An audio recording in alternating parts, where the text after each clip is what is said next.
Lo dijo en la primera hora.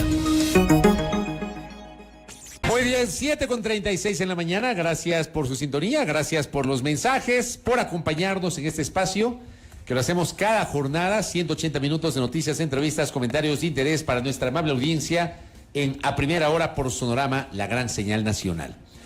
Entremos en materia sobre los temas políticos. Juan Manuel Fuertes, subsecretario de Gobernabilidad del Ministerio de Gobierno, visita nuestra mesa de trabajo. Doctor, ¿cómo le va? Bienvenido. Buen día, Fabricio Belkis. Siempre es un honor dialogar con ustedes y un saludo a la audiencia. Ayer el colega Luis Eduardo Vivanco, que le entrevistó en el colega Portal Aposta, escribió en su cuenta Twitter que usted había señalado que el gobierno tiene indicios de que la próxima semana la CONAIE, dirigida por el presidente o su presidente Leonidas Issa, está preparando unas manifestaciones, unas protestas financiadas por el correísmo.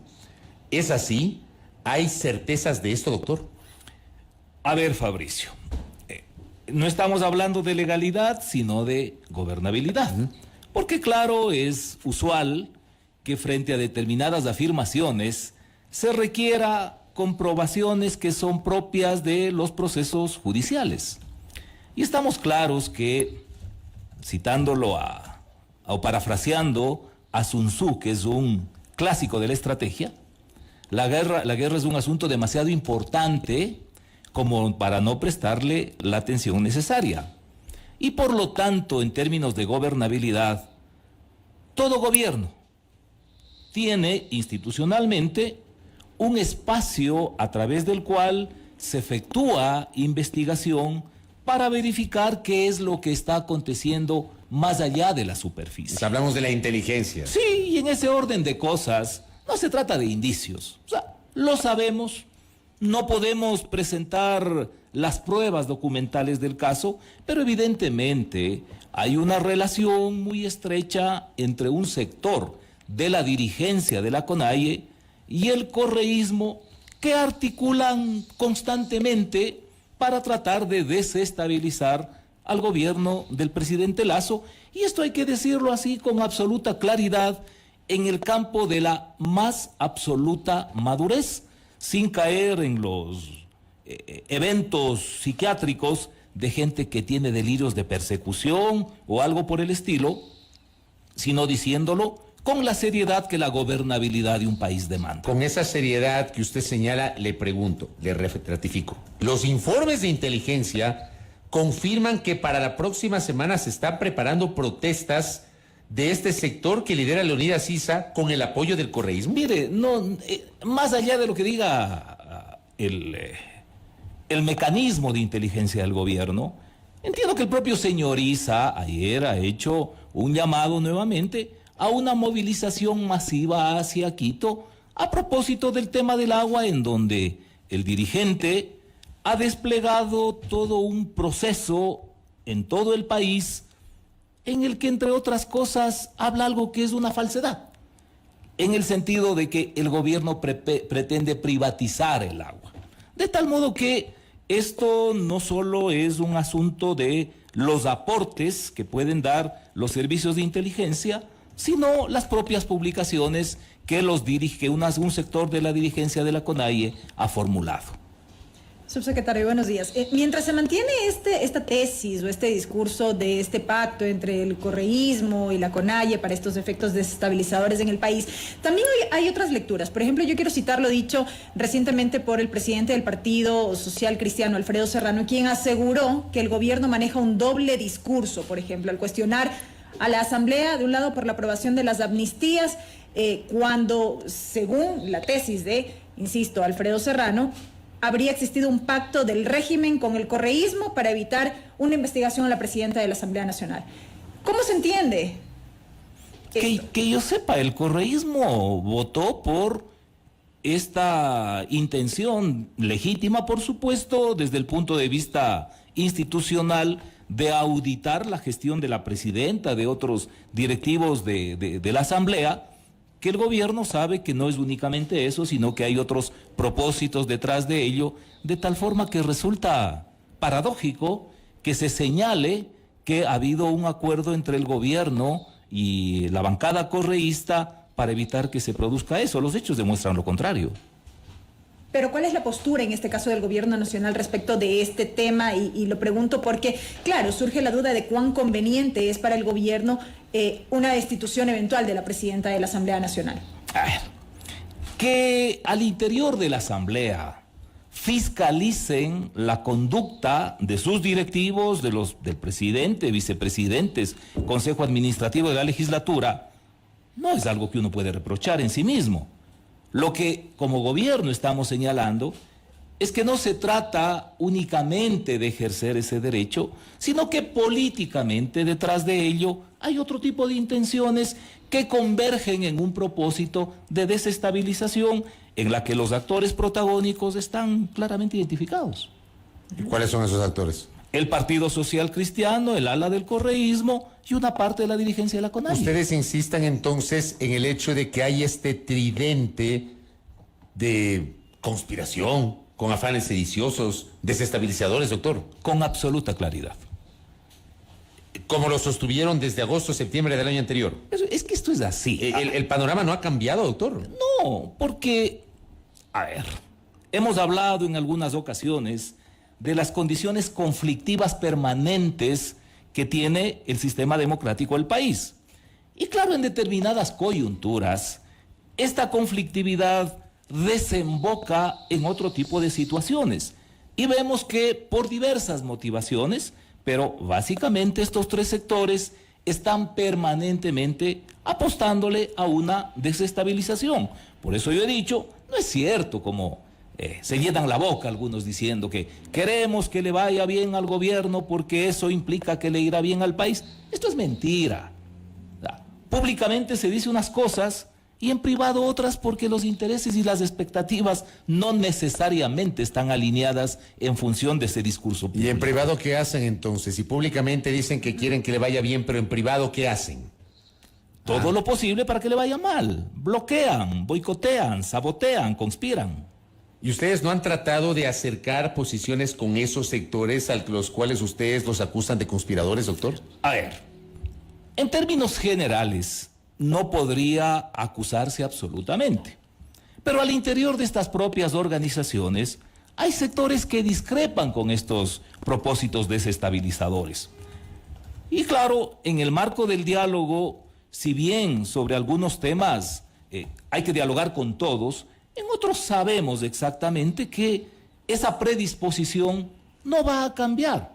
Yo le aseguro que esto va a persistir y que permanentemente estaremos ante el riesgo de episodios en unas ocasiones menos complicados y en otros más agudos de desestabilización. Estas son las reglas de juego que tiene el país. Usted sostiene que hay sectores que bloquean, conspiran y sabotean. En este marco, en este contexto, y en medio de todo este escenario, se activa nuevamente este tema de la muerte cruzada, de una eventual muerte cruzada. Ya se lo dijo en su momento, el gobierno de alguna u otra manera daba luces en ese sentido, luego no, ¿ahora qué? A ver, yo sé que hay sectores, hay actores políticos, sociales, académicos, periodísticos, que frente a este escenario de conflictividad y de bloqueo, sostienen la necesidad urgente de aplicar el mecanismo constitucional de la muerte cruzada. Claro, si es que el gobierno actuase emocionalmente, eso sería algo que inmediatamente pueda desarrollarse. Pero un gobernante, si actúa responsablemente, tiene que ponerle serenidad al análisis.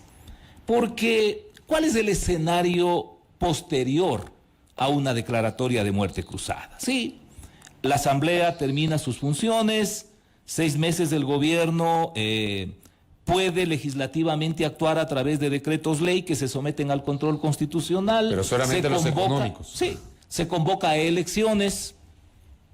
Pero ¿qué es lo que va a cambiar? Vamos a continuar con la elección de asambleístas en la primera vuelta y seguramente con un chorizo de candidatos presidenciales que influirán en la elección parlamentaria. Con la misma estructura vigente, dice usted. Exacto, la misma arquitectura, otra vez dispersión, otra vez fragmentación, otra vez bloqueo. Entonces, en términos prácticos, si bien esto puede desanudar la conflictividad del momento, no le garantizan a este gobierno, porque puede en un proceso electoral volver a ser este o será otro quien gobierne. En términos prácticos para el país, ¿qué le puede representar una aplicación de la muerte cruzada? De tal modo que, en ese orden de cosas, Belkis, Fabricio, el gobierno tiene la responsabilidad y la serenidad necesaria para, sin perder de vista que esa es una herramienta que eventualmente puede utilizarla, hacerlo como un recurso de última instancia. Pero lo que usted nos está diciendo en este momento, esta posición con la cual, permítame coincidir porque es lo que yo he venido diciendo a lo largo de esta semana. O sea, yo no creo que la disolución de la Asamblea y acudir a la muerte cruzada termine siendo la solución. Y yo he planteado la necesidad de buscar puntos de equilibrio, puntos de consenso, que no sé si será posible, pero sobre el concepto que usted tiene de la muerte cruzada yo coincido. Creo que eso no soluciona y más bien puede abonar a la inestabilidad de este país a nivel económico, a nivel político, a nivel social, etcétera. Pero esa posición que usted nos dice, ¿es la posición del gobierno o es la posición de Juan Manuel Fuertes, subsecretario de Gobernabilidad, o de Juan Manuel Fuertes, político, ciudadano? Es lo que estamos observando, porque si el pensamiento y la decisión del gobierno iría en otro sentido, hace rato, porque las condiciones de bloqueo no es que aparecen ahora, ya las hemos visto que están instaladas en forma permanente, entonces hace rato el gobierno pudo haber implementado ese instrumento. Mire, lo que usted dice, Fabricio, debe conducirnos hacia lo que desde mi punto de vista representa la esencia del problema político del país. Lo que necesitamos es ir a una discusión seria que nos permita concertar en torno a una nueva arquitectura institucional, en donde un elemento básico tiene que ser el sistema de organizaciones políticas. Porque a pesar de todo lo detestable que puede representar la organización política, de todos los ataques que hay en contra de los partidos políticos, en una democracia representativa, hasta el momento son insustituibles. Y en gran medida, la calidad del sistema democrático está dada por la calidad de las organizaciones políticas. Antes de ir a eso y profundizar eso, solamente para el tema de muerte cruzada, yo le preguntaba si su posición es una posición de gobierno o es una posición personal. ¿Por qué? Porque en contrapartida hay otras voces, tal vez no del gobierno, pero sí de cercanos al gobierno. Y le pongo el ejemplo de una declaración que a inicios de esta semana formuló el asambleísta Francisco Jiménez, que pertenece a la bancada de Acuerdo Nacional, que es cercano al presidente Lasso, que ha dicho que si no se aprueba la próxima semana el proyecto de ley de inversiones, eso podría allanar el camino para una disolución de la Asamblea Nacional. Por eso mi pregunta, doctor. Fabricio, entiendo que el asambleísta Jiménez no debe haber formulado la declaración como representante del gobierno. Es parte del análisis que muchos ecuatorianos realizan y que en determinado momento llega a una condición entre la indignación, la frustración, hasta la angustia de verificar un escenario tan excesivamente no solo tenso, sino abiertamente beligerante, en el que las políticas que el gobierno tiene establecidas para la consecución del Plan Nacional de Desarrollo no pueden desplegarse porque en el orden legislativo tenemos este tipo de discusiones. Hace rato, con una pedagogía formidable, Roberto Salas acaba de dialogar con ustedes sobre el tema de la ley de inversiones.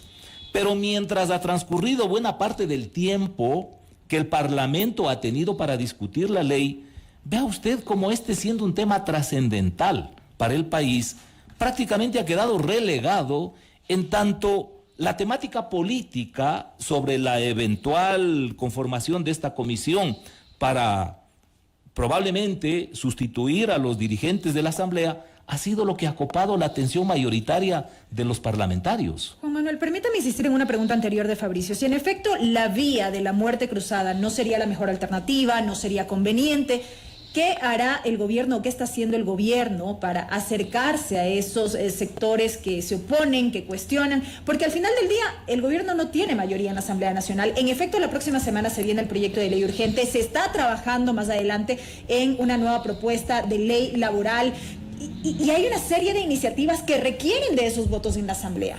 Varias cosas, Belkis. Uno,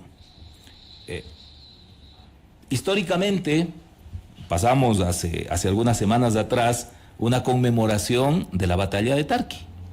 Si uno analiza brevemente lo que acontece en ese evento, quiero decir, cuando se dio la batalla de Tarqui, en principio habría resultado una locura que Sucre decida enfrentarse al ejército realista peruano, porque las condiciones eran absolutamente adversas. Sin embargo, hay un elemento central que define la situación y que tiene que ver con la estrategia.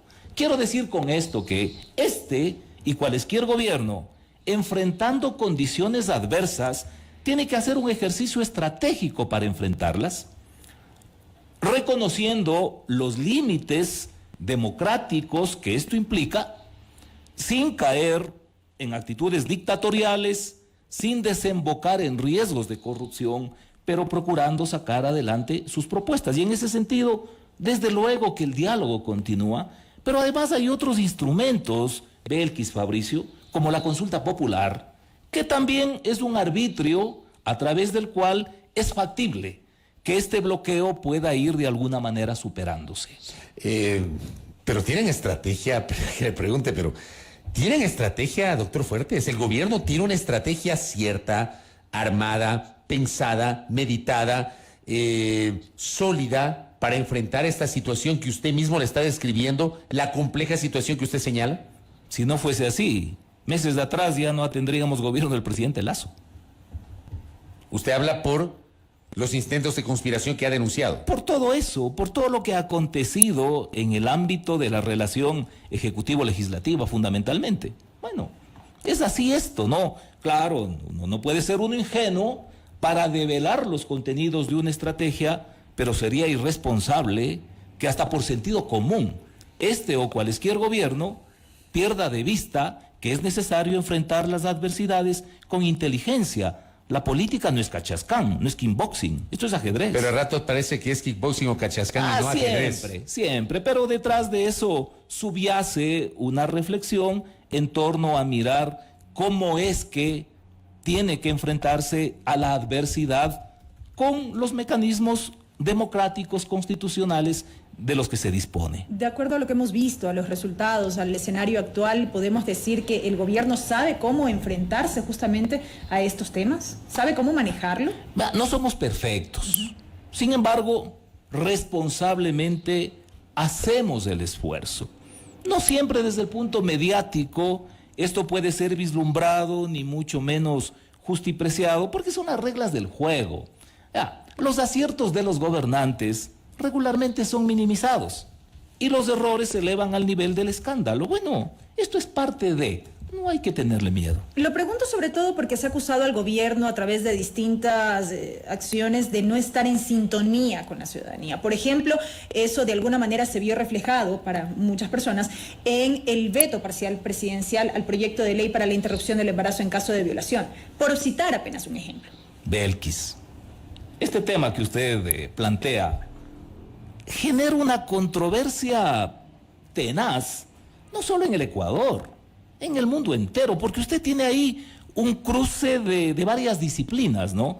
Científicas, éticas, políticas, ideológicas, en fin, de tal manera que poder llegar a una conclusión categórica en el sentido de qué decisión es la que sintoniza con el pueblo resulta sumamente complejo.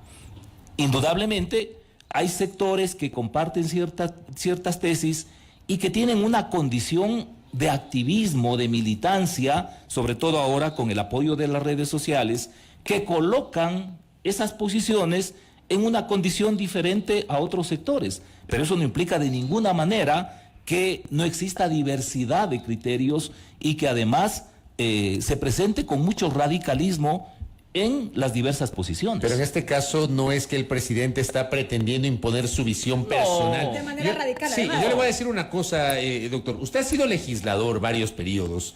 Yo he sido reportero parlamentario durante buena parte de mi carrera periodística.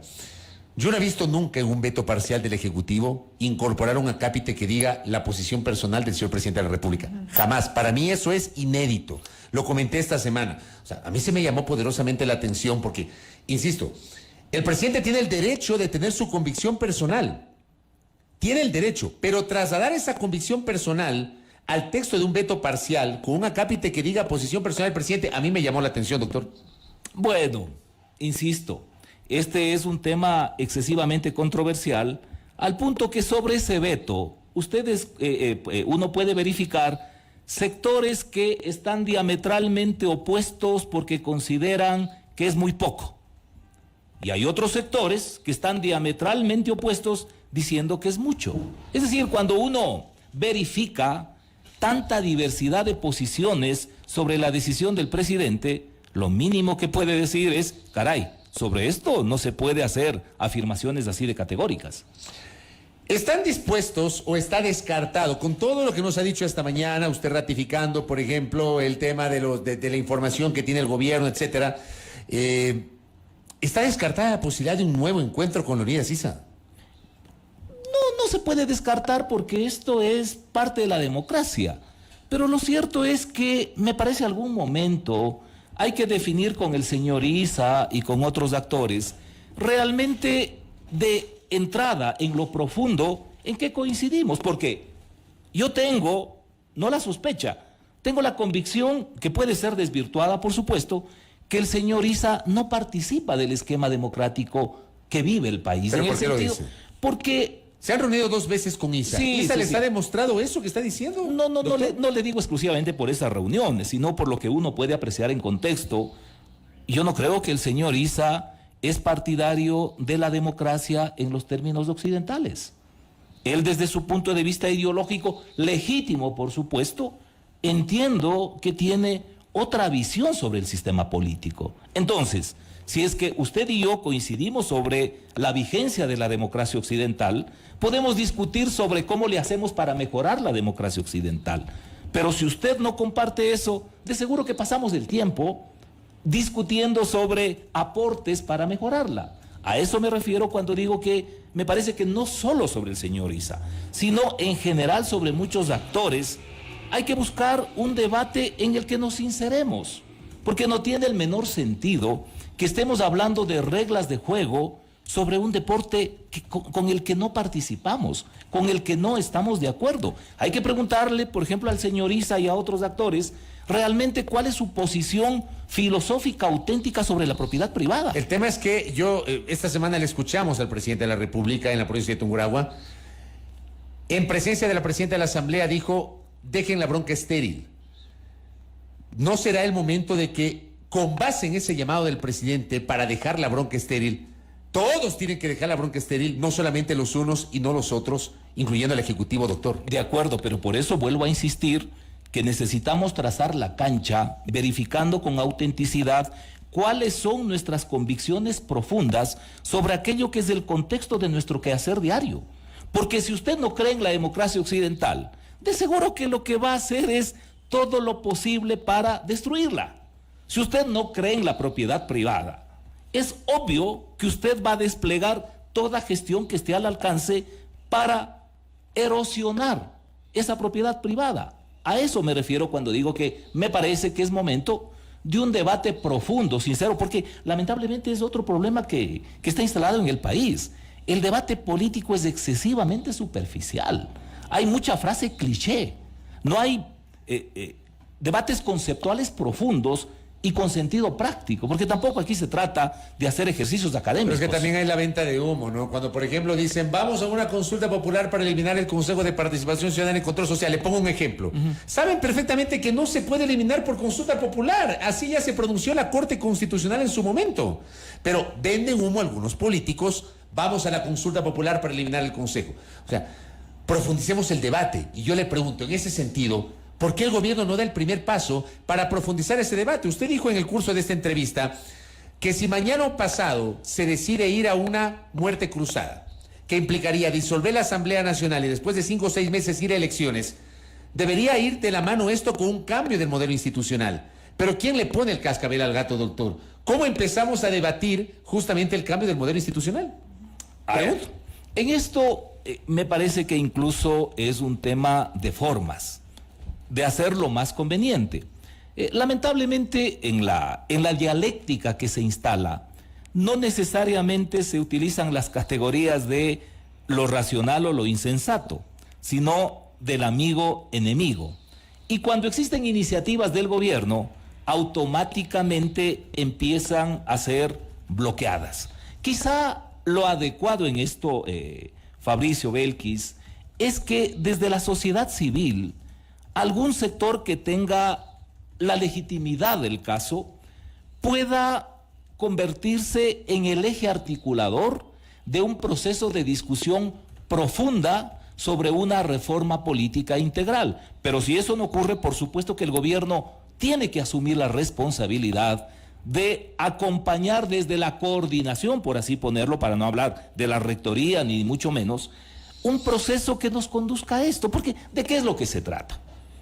La democracia en sí mismo es un sistema que permite la diversidad y por lo tanto en el orden político tiene que haber competencia. Lo adecuado es que nos pongamos de acuerdo en las reglas de juego para que esa competencia sea la adecuada. No se trata de, y esto es otro de los problemas históricos que tenemos en el país, que a veces tratamos de plantear soluciones a partir de una situación coyuntural que tenemos. Es decir, cuando se es gobierno, se piensa que se va a hacer gobierno a perpetuidad y que hay que establecer las normas, los esquemas, las reglas para que sigamos siendo gobernantes por todo el tiempo. Y cuando se es oposición, también se tiene una posición parecida. Esto es una cuestión de transparentar la búsqueda efectiva de aquello que sea conveniente para mejorar el sistema democrático para todos los ecuatorianos. El problema es que cuando aquellos que son oposición en muchos casos son oposición, pero cuando llegan a ser poder hacen exactamente lo mismo que criticaban cuando era oposición. Es lo que estoy diciendo. Es el problema de estos 40 y pico de años de vida democrática. Es lo que estoy diciendo. Necesitamos tener transparencia emocional, transparencia intelectual, de tal forma que esto nos permita anteponer aquello que es conveniente para el país. Pero insisto, tampoco se trata de hacer ejercicios académicos, porque la democracia no es un tema enciclopédico, es un sistema de vida social y hay que tener sentido práctico sobre estas cuestiones. Correcto. Doctor, gracias por el tiempo y por esta a ustedes. Charla muy interesante con Juan Manuel Fuertes. Gracias. Muy amable a Juan Manuel Fuertes, subsecretario de Gobernabilidad, conversando aquí a primera hora sobre la relación del gobierno con los otros actores políticos, con los sectores sociales. Juan Manuel Fuertes ha declarado que no está en el radar del gobierno la muerte cruzada. Le he insistido si es una posición personal. Él ha ratificado que es la posición del gobierno. Veamos qué pasa. Voy a la pausa. Primera plana. Todas las noticias, todas las voces.